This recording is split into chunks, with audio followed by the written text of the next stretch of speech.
Bom, louvado seja nosso Senhor Jesus Cristo, para sempre seja louvado. Em nome do Pai, do Filho e do Espírito Santo. Amém.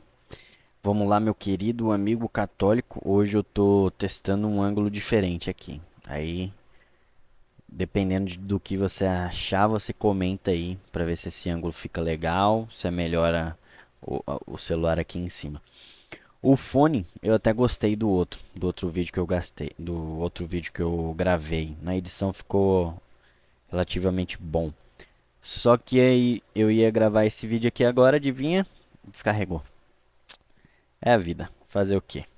Vamos lá, meus queridos amigos. Hoje eu vou falar de um segundo componente. No vídeo anterior eu falei da dos três potes, beleza? Hoje eu vou falar de algo que é um conceito de macroeconomia, que nada mais é do que o ciclo de juros, né? Quando a gente fala de ciclo de juros, a gente fala de taxa de juros, taxa Selic, taxa livre de risco, tudo a mesma coisa. CDI e Selic, eles são diferentes, mas questão de valor é praticamente a mesma coisa. Para ficar fácil para a gente, se eu falar CDI, taxa de juros, Selic, taxa livre de risco, se eu falar esses termos, é a mesma coisa, beleza? E inflação, certo? Porque uma coisa está ligada na outra. Ciclo de juros basicamente diz se a economia está forte, tem muito dinheiro em circulação, tem muito investimento sendo feito, ou se a economia está fraca, então tem pouco dinheiro em circulação, tem pouco investimento sendo feito e assim por diante. Beleza? Vamos lá, turma. Primeira coisa aqui é importante a gente entender o que é a inflação. As pessoas acreditam que a inflação é só a subida de preços, mas a subida de preços é uma consequência, na verdade, da inflação. Veja bem, o que acontece na realidade? O governo imprime dinheiro e o dinheiro sofre o efeito da oferta e demanda. Esse efeito é bem simples. Imagine você que só existisse uma única maçã no mundo. O valor dessa maçã ia ser alto ou ia ser baixo? Ia ser alto. Se tem muito dinheiro sendo impresso, então tem muito mais dinheiro em circulação do que necessita, o que você acha que acontece com o valor do dinheiro? Ele cai. Exato. Ele cai.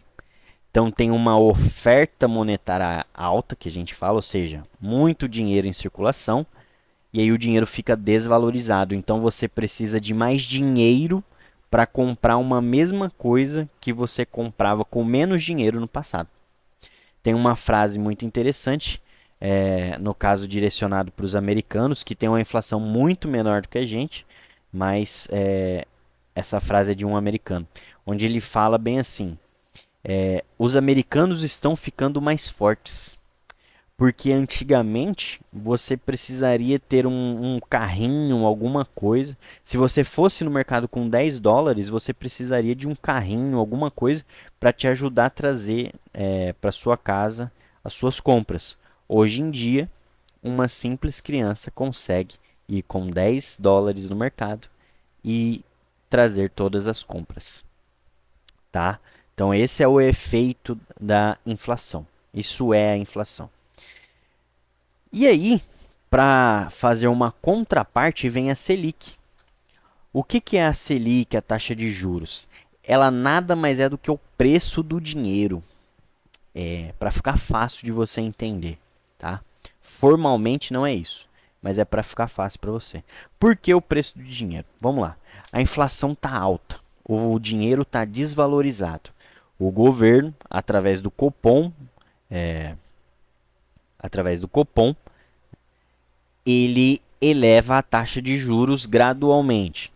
Numa reunião aumenta 1%, na outra reunião mais 1%, na outra reunião 0,5%. Acontece, se eu não me engano, umas oito reuniões por ano, salvo engano. onde eles vão aumentando ou diminuindo gradativamente, cada aumento ou diminuição ou até manutenção daquela taxa, eles acompanham o mercado para entender como que foi a reação. Isso pode ser feito de maneira responsável e de maneira irresponsável. Eles simplesmente definem lá, eu acho que tem que subir 1% e por aí vai. E aí, o que acontece? Quando a taxa de juros sobem, qual é o efeito disso? O preço do dinheiro sobe. Se o dinheiro está mais caro, você consegue fazer financiamentos com facilidade? Não. Por quê? Porque você... vamos lá. Você pega um dinheiro emprestado e vai lá e compra um carro, por exemplo. Financiamento, faz um financiamento no banco. Se a taxa de juros está alta, o preço do dinheiro está caro. Então a dívida, os juros que você vai ter que pagar nesse financiamento vai ser maior.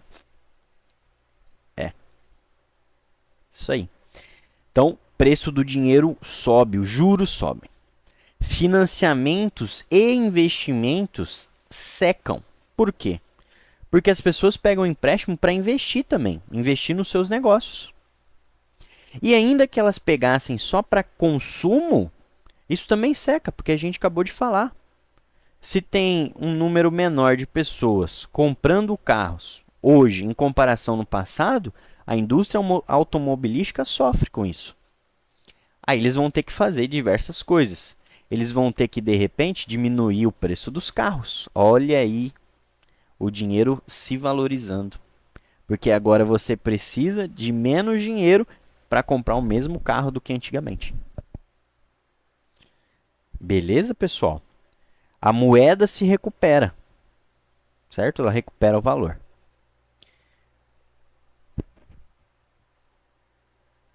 Como que isso impacta realmente nos investimentos?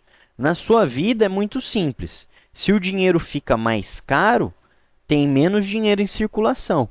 Se tem menos dinheiro em circulação, os preços vão diminuir. Então, o arroz vai ficar barato, feijão vai ficar mais barato, o óleo vai ficar mais barato, o detergente vai ficar mais barato e assim por diante. Lógico que cada item específico tem as suas influências específicas. Dólar influencia no trigo, por exemplo, nas commodities, soja, milho, no boi, etc. e tal. Mas, simplificando tudo para a inflação, é isso que acontece. Mas nos investimentos, né? Sem ser no dia a dia do cristão médio, vamos utilizar. Tem um cara que eu acompanho, vejo alguns vídeos na internet, o nome dele é Ryan Santos, inclusive o formato do vídeo é muito parecido, porque ele utiliza o mesmo formato de um outro cara lá da gringa, que é o formato que eu estou tentando replicar aqui, né? A gente liga a câmera e começa a falar. E às vezes ele fala assim, olha pessoal, se está difícil para mim que tenho dinheiro, imagina para o afegão médio. Então vamos dar uma copiada nele, em vez de afegão médio, eu vou falar cristão médio, porque o nosso canal aqui é Finanças para Católicos. Então, tirando ali o dia a dia do cristão médio, né, o arroz subindo, o feijão subindo ou caindo, como que isso impacta nos investimentos? Bom, esse conceito vocês ainda vão aprender mais claramente, eu vou explicar mais para frente. Mas quando a taxa de juros, a Selic, o CDI estão altos, as taxas de rentabilidade da renda fixa ficam maiores. Por quê? Porque toda renda fixa é um empréstimo. Esse é um conceito importante. E eu vou gravar isso em outro vídeo, provavelmente o próximo até. Toda renda fixa é um empréstimo. Você sempre está emprestando o seu dinheiro para alguém numa renda fixa. Você está emprestando para o banco, você está emprestando para o governo, você está emprestando para uma empresa sem ser uma empresa financeira, né? Sem ser uma empresa bancária, mas você está emprestando dinheiro. Então ela sobe Olha só, dessa vez, ao invés de você estar pegando um financiamento no banco, é você que está fazendo um financiamento para outra pessoa. Então, os juros que você vai cobrar é maior. Beleza? Por outro lado, se a Selic baixa, as taxas de juros nas rendas fixas ficam menores. Aí qual que é o efeito que acontece? As pessoas notam isso, a rentabilidade delas diminui e elas pensam, pô, eu preciso ganhar mais, eu quero continuar ganhando mais. Então o que, que elas fazem? Elas começam a aceitar um risco maior para ter uma possibilidade de uma rentabilidade maior. E aí elas vão para a renda variável.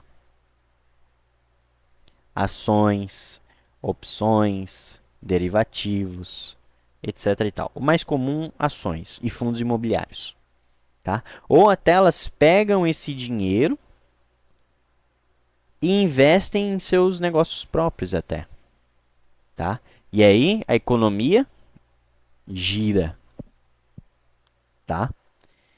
Isso tudo é uma teoria simplista. Na prática, existem vários fatores e detalhes que influenciam. Por exemplo, você sabe agora que a taxa de juros está subindo.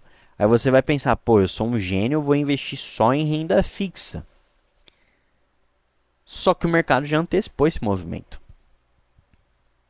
Então, lá na frente, quando você pode pensar, né, depois que a taxa de juros já caiu, que é o momento para investir em renda variável? Não. Porque o mercado vive de expectativas futuras. Quando a taxa de juros começar a se estabilizar, o mercado já sabe. Aí o pessoal começa a fazer um movimento de compra nas ações. Então, quando a taxa de juros cai, já caiu bastante, normalmente as ações já subiram muito o preço, de forma geral, né? Generalizando. Então, vai com calma. É importante que você entenda esse conceito, mas no dia a dia, na prática, não é só isso, beleza? Mas esse daqui, vídeo mais curto, acho que deu para explicar bem. Se você tiver dúvidas, sugestões entre os outros assuntos, tá? Eu tô com uma espécie de ordem de vídeos que eu vou postar aqui, explicando várias coisas, da uma forma bem semelhante de como eu atendo os meus clientes. Mas se você tiver uma dúvida em específico de algo que eu ainda não falei, ou que também nem aparenta que eu vou falar, você pode deixar aí nos comentários. Futuramente também vou fazer alguns vídeos mais focado na nossa fé católica, tá? Então, de repente eu posso fazer uma leitura aí ao longo do ano do Catecismo de São Pio X. A gente pode debater algumas coisas, eu posso levar dúvidas pro padre, e entre outras coisas, beleza? Mas eu conto com você, se inscreve, se você não é inscrito, se você chegou aqui por acaso, curte, comenta, compartilha com seus amigos. Vamos, como uma boa igreja que é una, que vive em comunhão, vamos nos ajudar, cada um com a sua especialidade. Fechou, pessoal? Deus abençoe vocês grandemente. Louvado seja nosso Senhor Jesus Cristo, para sempre seja louvado. Em nome do Pai, do Filho e do Espírito Santo. Amém.